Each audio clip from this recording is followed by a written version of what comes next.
এই পিঠাটি যারা এখনো খান নাই তারা চটজলদি খেয়ে ফেলুন। শীত তো চলেই আসলো।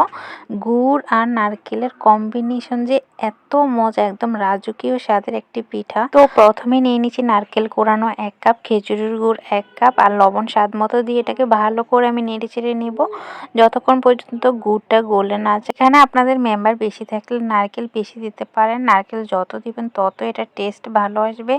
এক কথায় এই পিঠাটি মুখে লেগে থাকার মতো, জাস্ট একবার হলো ট্রাই করবেন। আর আমি আজকে এটা সুজি দিয়ে বানাবো, আপনারা চাইলে এটা আটা বা চালের গুঁড়া দিয়ে বানাতে পারেন, কিন্তু আমি আটা দিয়েও বানিয়েছি, সুজি দিয়ে বেশি টেস্ট আসে। তো আমার ভিতরের পুরটা রেডি, এখন আমি উঠিয়ে নিব। এই প্যানের মধ্যে আমি 1 কাপ ঘন জাল করা দুধ দিয়ে দিব।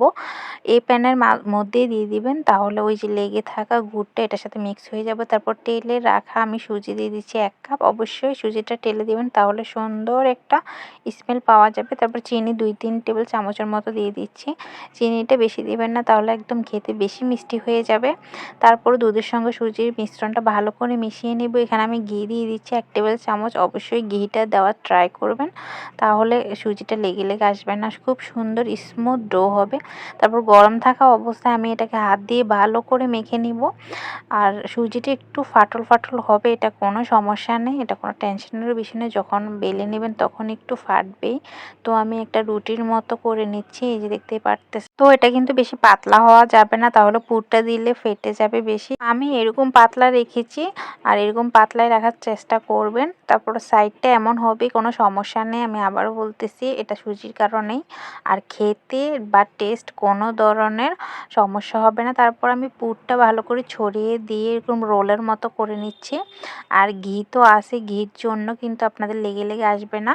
আর সুজিটা বেলে নেওয়ার আগে পেরিতে বা বেলুনে একটু ঘি মালিশ করে নেবেন। তো রোলের মতো করে আমি সাইডটা বন্ধ করে দিয়েছি। তারপরে যে পাত্রে আমি সুজিটা তৈরি করেছি সেই পাত্রে 1 কাপ পানি দিয়ে একটা ছালনি দিয়ে ছালনির মধ্যে একটু ঘি ব্রাশ করে তারপরে রোলটা দিয়ে দিচ্ছি।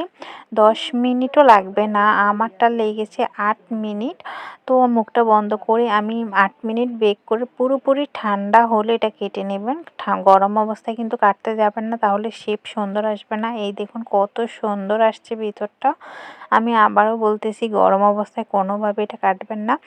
একদম 8 মিনিট 10 মিনিট বেক করে তারপর ঠান্ডা করে আপনারা এরকম পিস পিস করে কেটে নেবেন যার যার পছন্দ মতো। এই পিঠাটা যে এত মজা হবে আমি কেন আগে বানালাম না আর খেলামও না, আর পরিবারের সবাইকেও বা কেন খাওয়ালাম না। দারুণ একটা পিঠা, শীতের দিনে তো এই পিঠাটা আমি মনে করি বেস্ট একটা পিঠা।